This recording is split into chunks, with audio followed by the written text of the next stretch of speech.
1853 का चार्टर अधिनियम। इस समय गवर्नर जनरल लॉर्ड डलहौजी थे और इस एक्ट के तहत जो प्रावधान थे उसमें पहला था, इसके तहत गवर्नर जनरल की परिषद के विधायी एवं प्रशासनिक कार्यों को अलग कर दिया गया और इसके तहत परिषद में 6 पार्षद जोड़े गए जिन्हें विधान पार्षद कहा गया। और दूसरा, सिविल सेवकों की भर्ती के लिए खुली प्रतियोगिता व्यवस्था का शुभारंभ 1854 में हुआ, जो इसी एक्ट के तहत हुआ। इसके लिए मेकाले समिति का गठन किया गया और इस अधिनियम के तहत ही प्रथम बार भारतीय केंद्रीय विधान परिषद में स्थानीय प्रतिनिधित्व का भी प्रारंभ हुआ।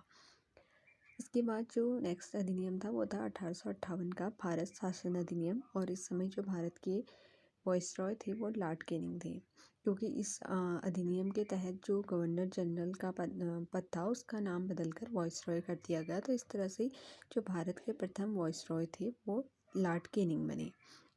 तो इस एक्ट के तहत जो प्रावधान थे, एक तो था भारत का शासन कंपनी से लेकर ब्रिटिश क्राउन को सौंप दिया गया। इसमें जो था यहाँ पे जो ईस्ट इंडिया कंपनी का शासन था उसे समाप्त कर दिया गया। और पीट्स इंडिया एक्ट जो हमने कल पढ़ा था कि 1784 में आया था, तो उसे